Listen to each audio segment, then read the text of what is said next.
85 tons of cargo, 370,000 pounds of fuel. One Boeing 747 sitting on a tarmac in Memphis at 11:47 p.m. It is one of about 150 cargo jets, all preparing to launch within the same 90-minute window. And here is the part that should make you stop and think. If you walked onto that same tarmac at 2 in the afternoon, you would find most of those planes parked. Engines cold, cargo doors shut, nobody touching them. Why? Why does an industry that makes its money moving things refuse to fly during the very hours when the rest of aviation is at its busiest? Is not daylight safer? Is not the weather better? Would not more daytime flights mean more deliveries?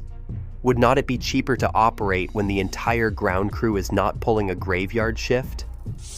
The answer flips everything you assume about how the global economy actually moves. By the end of this video, you will never look at an empty daytime sky over a major airport the same way again. First, let's clear up the misconception, because almost everyone gets this wrong on the first guess. Most people, when they hear that cargo planes fly mostly at night, assume it's because night is somehow better for flying heavy freight. Less turbulence, cooler engines, quieter skies, cheaper fuel, maybe even some kind of safety regulation that nobody bothered to explain to the public. Some of that's true, but none of it is the actual reason. Night flying isn't the cause. Night flying is the output. Here's what I mean. A FedEx MD-11 flying from Memphis to Paris is carrying roughly 90 tons of cargo. That is about the weight of 60 mid-sized cars stacked inside the fuselage. And every single package on that plane has a promise attached to it. Overnight delivery by 10:30 a.m. tomorrow. That promise is not marketing. It's a physics problem. If a package gets picked up in Dallas at 5 p.m., sorted in Memphis by 2 a.m., flown to a regional hub in Europe by sunrise, trucked to a local depot, and delivered before lunch the next day, you have exactly one window where all of that fits. Night. The schedule is not built around when planes like to fly. It is built backwards from the moment a delivery driver knocks on a door. Everything else, every wheel up, every cargo door slam, every custom scan, every fuel top off, is reverse engineered from that single deadline. So the question is not why cargo planes fly at night. The question is what kind of system forces an entire global industry to operate in the dark. To understand that, you have to see what actually happens between midnight and 4 a.m. at a place like Memphis International Airport. This is the FedEx Super Hub, the world's busiest cargo airport by tonnage. And during the day, it looks almost asleep. A few maintenance crews moving between hangars, a handful of planes being washed or refueled. Quiet. The kind of quiet that makes you wonder if you're looking at the right airport. But starting around 10:30 p.m., something extraordinary begins. Planes start arriving from every direction. Boeing 767s from Seattle, MD-11s from Frankfurt, 777s from Shanghai, Boeing 747s from Hong Kong. Within roughly 90 minutes, more than 150 wide-body cargo aircraft touch down on the same set of runways. They don't fly out again immediately. They sit. For about 3 to 4 hours, the entire fleet is parked.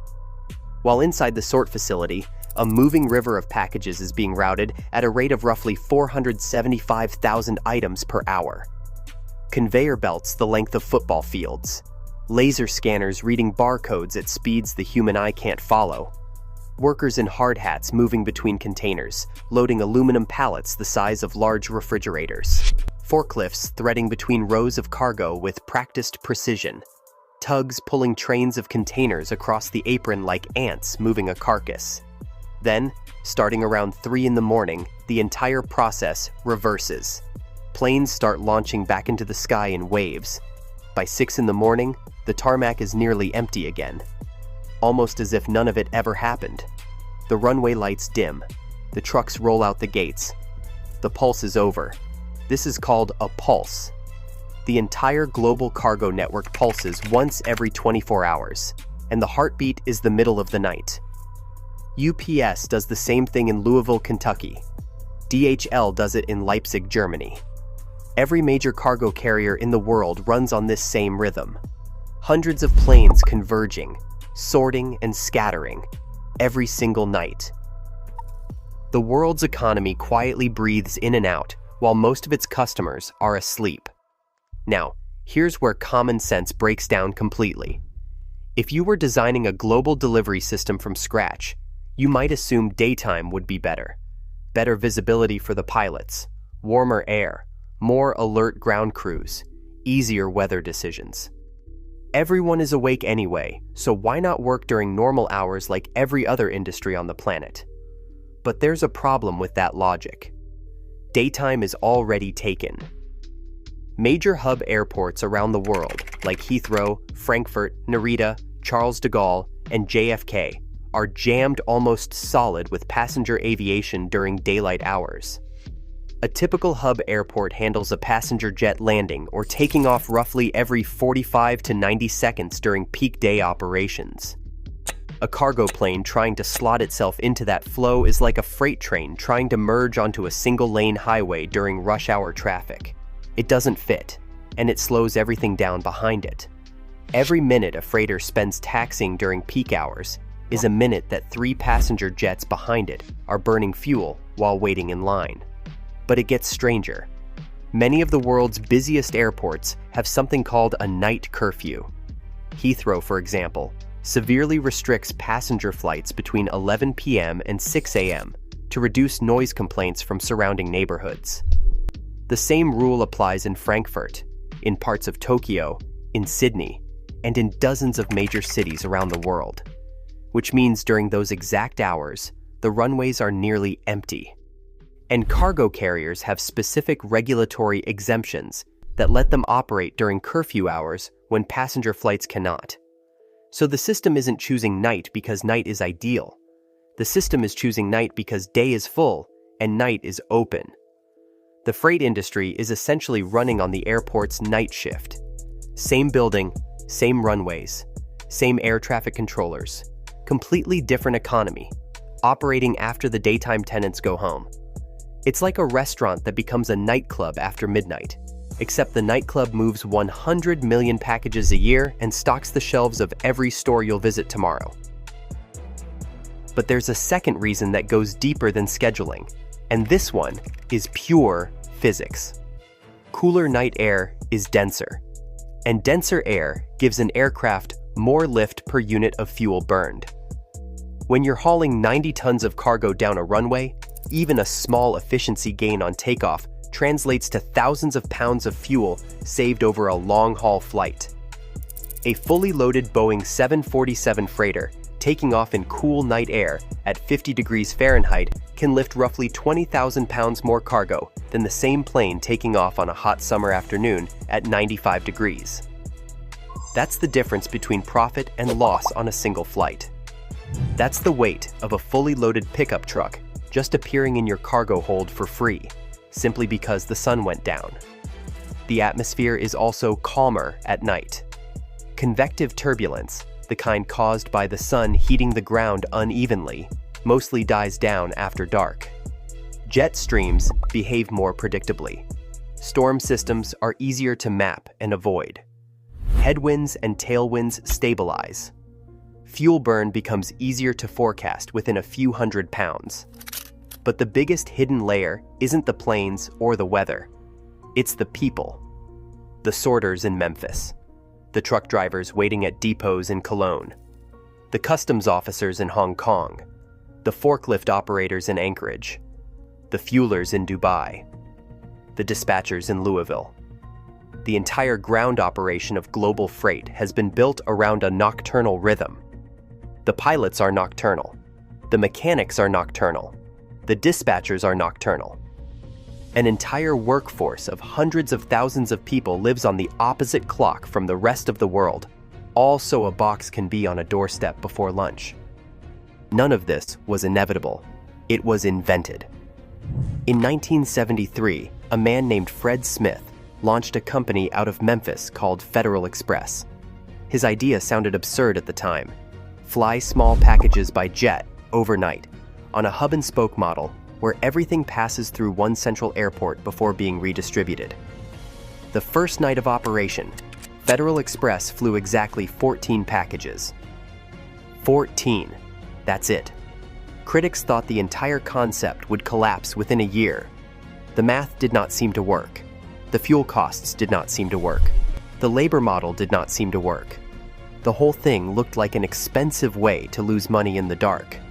Within a decade, that same model had restructured the entire global logistics industry. Every major freight carrier on Earth adopted some version of it. The world did not decide it wanted night flying.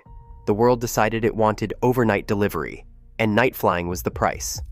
By the 1980s, the rhythm was locked in. By the 1990s, it was global.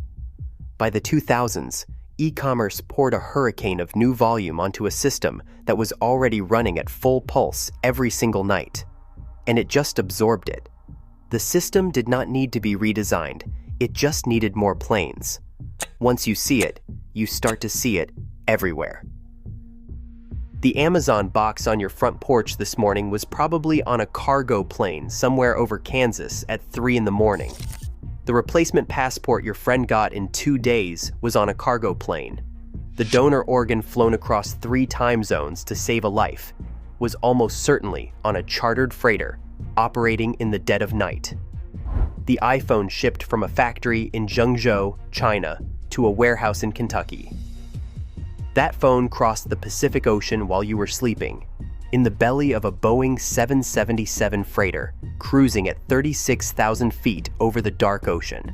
The vaccines in your pediatrician's refrigerator, the fresh-cut flowers at the corner shop, the replacement transmission part the mechanic ordered yesterday, the lab samples being rushed from a rural hospital to a specialist 3 states away, the semiconductor chips that ended up in your laptop, the diamond ring shipped from Antwerp. All of it was moved during the hours you weren't looking. So when you glance up at an airport during the day and see most of the cargo apron sitting empty, you are not looking at a sleepy industry. You are looking at a workforce that has already gone home. The night shift will not clock in for another 9 hours. The empty daytime sky is not a sign of nothing happening. It is a sign that an enormous, invisible economy is recharging between heartbeats. The pulse is gathering for the next beat. The planes are quietly waiting, fueled and loaded, for the sun to drop below the horizon. There is one more layer to this story. Cargo planes routinely take off heavier than the manufacturer's quoted maximum weight, sometimes by tens of thousands of pounds. And there is a loophole written into international aviation rules that makes it perfectly legal. That is a different kind of engineering problem.